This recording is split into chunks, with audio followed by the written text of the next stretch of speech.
Assalamualaikum warahmatullahi wabarakatuh. Kali ini saya ingin membahas tentang adab-adab membaca Al-Quran. Membaca Al-Quran tentunya ada tata kesopanan atau adabnya. Dan di antara adab-adab membaca Al-Quran adalah satu, niat ikhlas. Pertama-tama yang diperintahkan adalah ikhlas ketika membaca Al-Quran. Hanya karena Allah semata. Tidak dijadikan sebagai alat untuk mencapai suatu tujuan lain. Untuk itu, niatnya harus ditata lebih dahulu.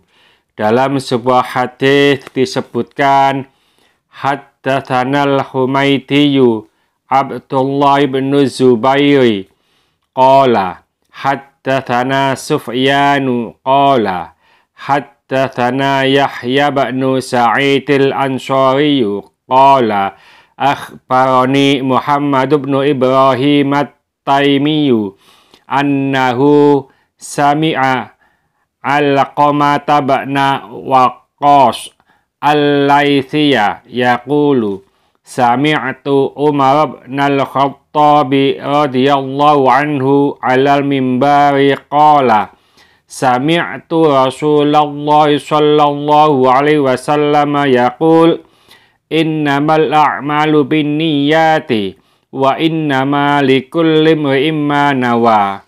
Maksudnya, telah menceritakan kepada kami Al-Humaydi Abdullah bin Az-Zubair. Dia berkata, telah menceritakan kepada kami Sufyan yang berkata bahwa telah menceritakan kepada kami Yahya bin Sa'id al-Ansari. Ia berkata, telah mengabarkan kepada kami Muhammad bin Ibrahim at-Taimi bahwa dia pernah mendengar Al-Qamah bin Waqqas Al-Laythi berkata, saya pernah mendengar Umar bin Khattab di atas mimbar berkata, saya mendengar Rasulullah sallallahu alaihi wasallam bersabda, semua perbuatan tergantung niatnya. Dan balasan bagi tiap-tiap orang tergantung apa yang diniatkan. Ini terdapat pada hadis riwayat Bukhari nomor 1 dan riwayat Muslim nomor 5036. Yang kedua adalah berwudu. Sebelum membaca Al-Quran, hendaklah kita mengambil air wudu terlebih dahulu. Di samping badan menjadi segar, wudu juga dapat menghapus kesalahan-kesalahan yang telah kita perbuat. Disebutkan dalam hadis, Haddatsana Muhammad bin Ma'mar bin Rib'iyil Qaisiyu Haddatsana Abu Syamil Makhzumiyu an Abdil Wahidi wa huwa ibn Ziyadin Haddatsana Utsman bin Hakim Haddatsana Muhammad bin al-Munkadir an Humrana an Utsman bin Affan qala Rasulullah sallallahu alaihi wasallam man tawaddaa fa ahsanal wudu'a kharajat khotoyahu min jasadihi hatta takhruja min tahti adfarihi. Telah menceritakan kepada kami Muhammad bin Ma'mar bin Rib'i Al-Qaisi telah menceritakan kepada kami Abu Hisham Al-Makhzumi dari Abdul Wahid yaitu Ibnu Ziyad telah menceritakan kepada kami Utsman bin Hakim telah menceritakan kepada kami Muhammad bin al-Munkadir dari Humran, dari Utsman bin Affan, dia berkata, Rasulullah Shallallahu Alaihi Wasallam bersabda, barang siapa berwudu lalu membaguskan wudunya, niscaya kesalahan-kesalahannya keluar dari badannya hingga keluar dari bawah kuku-kukunya. Hadis riwayat Muslim nomor 601.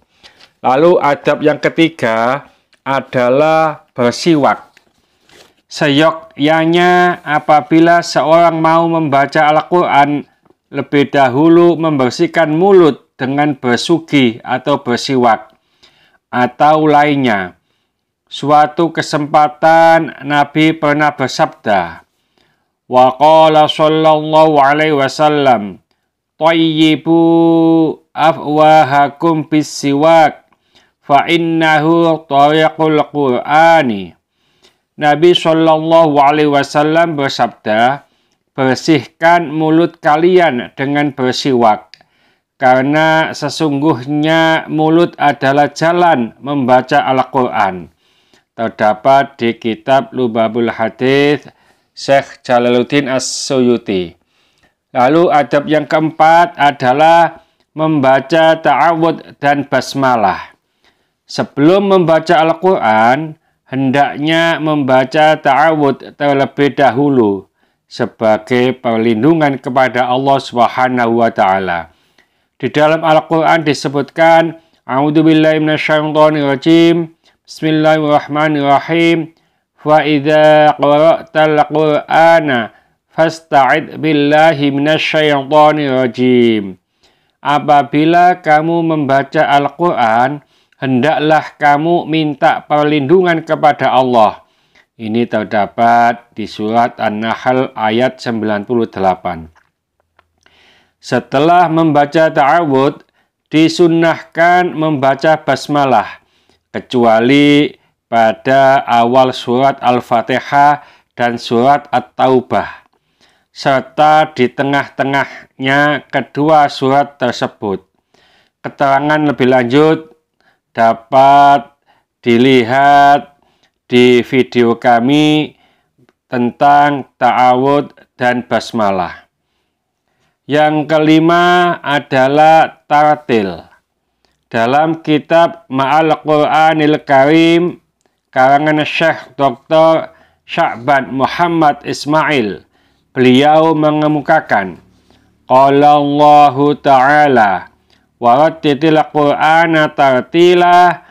Ini di Al-Muzammil ayat keempat. Fa innal murada bit tartili tajwidul harfi wa idqanut nutqi bil kalimati. Faqad su'ila Ali ibn Abi Thalib radhiyallahu anhu anit tartili fi hadil ayah faqala at-tartilu tajwidul hurufi wa ma'rifatul wuquf wa qawluhu ta'ala warattil amrun wa huwa huna lil wujub. Allah Ta'ala telah berfirman, warattilil Qur'ana tartila, dan bacalah Al-Quran dengan tartil, di surat Al-Muzammil ayat 4. Yang dimaksud dengan tartil ialah mentajwidkan huruf dan membunyikan kalimat-kalimat Al-Quran itu dengan mantap. Sayyidina Ali radhiyallahu anhu sungguh telah ditanya tentang arti tartil dalam ayat ini. Beliau menjawab, tartil ini maksudnya mentajwidkan huruf dan mengetahui waqaf. Dan firman Allah Ta'ala, warattil Quran, warattil adalah fi'il amar, dan dia itu di sini untuk menunjukkan perintah wajib. Kitab Ma'al Qur'ani Al-Karim. Yang keenam, adabnya adalah tadabbur, khusyuk, dan khudu'. Seyogyanya seorang pembaca Al-Quran hendaklah bersifat dan berlaku tadabbur, memahami maknanya, khusyuk tentang lahir dan batin dengan konsentrasi yang baik, dan khudu' tentang rendah diri pada bacaan Al-Quran. Yang ketujuh adalah menangis dan memperindah suara atau melakukan. Disunnahkan menangis pada ayat yang seharusnya menangis atau berbuat agar menangis bagi yang tidak dapat langsung menangis. Karena menangis itu adalah sifat para arifin. Orang tersebut pertanda hamba-hamba Allah yang soleh. Dalam Al-Quran disebutkan, A'udzubillahi minasyaitonirrajim, Bismillahirrahmanirrahim, wa yakhiruna lil adqani yabaquna wa yaziduhum khusyu'a. Dan mereka menyungkur atas muka mereka sambil menangis. Dan bacalah Al-Quran itu, mereka bertambah khusyuk. Surat Al-Isyraq ayat 109. Disunnahkan juga memperindah suara ketika membaca Al-Quran, asalkan jangan sampai keluar dari batas-batas qiraah dengan memanjangkan kelewat batas. Misalnya, jika membacanya sampai menambah huruf atau mengurangi huruf, haram hukumnya. Tersebut dalam hadis Nabi, Haddatsana Abdullah ibn Ahmad ibn Bashir ibn Zakwana ad-Dimashqiyu, Haddatsana al-Walid ibn Muslimin, Haddatsana Abu Rafi'in an ibni Abi Mulaikah an Abdurrahman ibn Sa'ib qala qadima alaina Sa'd ibn Abi Waqqas wa qad quffa basaruhu fasallamtu alaihi faqala man anta fa akhbartuhu faqala marhaban bibni akhi balagoni annaka hasanus sayti bil Qur'an sami'tu Rasulullah sallallahu alaihi wasallam yaqul inna hadzal Qur'ana nazala bi husnin fa idza qara'tumuhu fabqu fa illam tabqu fatabakau wa taghannau bihi faman lam yataghanna bihi falaysa minna. Telah menceritakan kepada kami Abdullah bin Ahmad bin Bashir bin Zakwan ad-Dimashqi berkata, telah menceritakan kepada kami Al-Walid bin Muslim berkata, telah menceritakan kepada kami Abu Rafi' dari Ibnu Abu Mulaikah dari Abdurrahman bin Asba'ib. Ia berkata, Sa'ad bin Abu Waqqas datang menemui kami, sementara matanya telah buta. Maka aku pun mengucapkan salam kepadanya. Ia berkata, siapa kamu? Maka aku pun kabarkan kepadanya, siapa kami? Ia pun berkata, selamat datang wahai anak saudaraku. Telah sampai kepadaku bahwa suaramu bagus ketika membaca Al-Quran. Aku mendengar Rasulullah Sallallahu Alaihi Wasallam bersabda, sesungguhnya Al-Quran turun dengan kesedihan. Jika kalian membacanya, maka bacalah dengan menangis. Jika kalian tidak bisa menangis, maka berpura-puralah untuk menangis. Dan lakukanlah dalam membaca.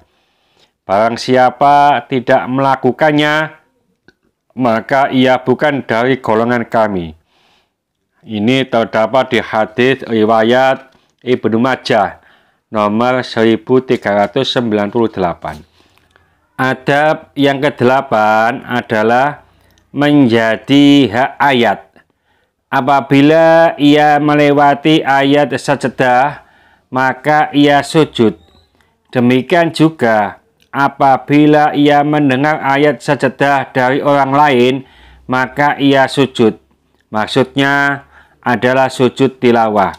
Dalam hal ini Imam Syafi'i mengatakan bahwa sujud tilawah dalam bacaan Al-Quran di luar sholat dapat diganti dengan membaca Subhanallah walhamdulillah wala ilaha illallah Allahu akbar 3 kali, la haula wala quwata illa billahil aliyyil azim.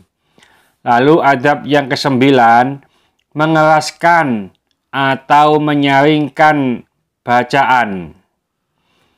Ada beberapa hadis yang menjelaskan bahwa menyaringkan suara ketika membaca Al-Quran lebih afdol atau utama daripada membaca berbisik-bisik. Dan ada pula hadis yang menerangkan sebaliknya. Lalu para ulama mencari jalan keluar dari 2 keterangan yang saling berlawanan ini. Mereka mengatakan bahwa membaca dengan berbisik-bisik lebih utama apabila dikhawatirkan timbul perasaan riya. Dan apabila tidak dikhawatirkan demikian, maka menyaringkan suara ketika membaca Al-Quran lebih utama. Keterangan tentang keutamaan menyaringkan suara ialah bahwa membaca Al-Quran merupakan amalan terbesar dan manfaatnya bukan hanya untuk dirinya, tetapi juga untuk orang lain yang mendengarkannya. Membacanya dengan suara nyaring dapat membangunkan hatinya yang lalai, membangkitkan gairah agar menggunakan akal pikiran, memalingkan pendengarannya hanya kepada Al-Quran, menolak perasaan ingin tidur, dan mengembalikan semangat. Dalam sebuah hadis disebutkan, haddatsani Bishr ibnul Hakam, haddatsana Abdul Aziz ibn Muhammad, haddatsana Yazid wa huwa ibnul Had, an Muhammad ibn Ibrahim, an Abi Salamah, an Abi Hurairah, annahu sami'a Rasulullah sallallahu alaihi wasallam yaqul, ma adinallahu li syai'in ma adinal bayyin hasanis sauti wa yataghanna bil Qur'an yajharu bihi. Telah menceritakan kepadaku Bishr bin al-Hakam, telah menceritakan kepada kami Abdul Aziz bin Muhammad, telah menceritakan kepada kami Yazid, ia adalah Ibnul Hadi, dari Muhammad bin Ibrahim, dari Abu Salamah, dari Abu Hurairah, bahwa mendengar Rasulullah Shallallahu Alaihi Wasallam bersabda, Allah tidak memberi izin terhadap sesuatu sebagaimana memberikan izin kepada nabinya yang melakukan Al-Quran dengan suara keras. Hadis riwayat Muslim nomor 1883. Lalu adab yang ke-10, menggunakan mushaf Al-Quran. Membaca Al-Quran dengan menggunakan mushaf lebih utama daripada membacanya di luar kepala atau hafalan. Tetapi apabila membaca dengan hafalan itu lebih mantap, tadabbur, tafakkur, dan konsentrasi, maka dengan hafalan lebih utama. Apabila sama saja, maka menggunakan mushaf lebih utama. Lalu adab yang ke-11 adalah ibtidah dan waqaf.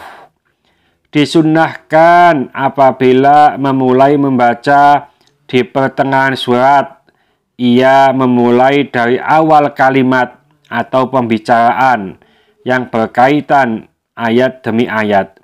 Demikian pula ketika mewakafkan atau selesai membaca, disunnahkan pada ayat yang ada hubungannya dengan ayat sebelumnya dan pada ayat yang mengakhiri suatu babak persoalan. Dari keterangan di atas, maka para ulama berpendapat bahwa membaca satu surat secara keseluruhan lebih utama daripada membaca sebagian surat, walaupun banyak ayatnya sebanding. Dikarenakan irtibat atau kaitan ayat sebelumnya dengan ayat yang dibaca, dan ayat yang sedang dibaca dengan ayat yang tidak dibaca karena sudah berhenti. Oleh kebanyakan orang tidak banyak diketahui. Yang terakhir, adab membaca Al-Quran, yaitu doa ketika khatam Al-Quran. Disunahkan berdoa ketika khatam Al-Quran. Berdoa memohon dengan menyebut perkara-perkara penting dan kalimat-kalimat yang luas maknanya. Dan masih banyak lagi adab-adab dalam membaca Al-Quran yang lain. Dan tentunya tidak dapat dimuat semuanya di video ini. Mudah-mudahan sedikit ini dibarengi hidayah dari Allah Subhanahu wa Ta'ala. Mudah-mudahan bermanfaat bagi kita semuanya. Sampai jumpa di video yang akan datang. Akhir kalam, wassalamualaikum warahmatullahi wabarakatuh.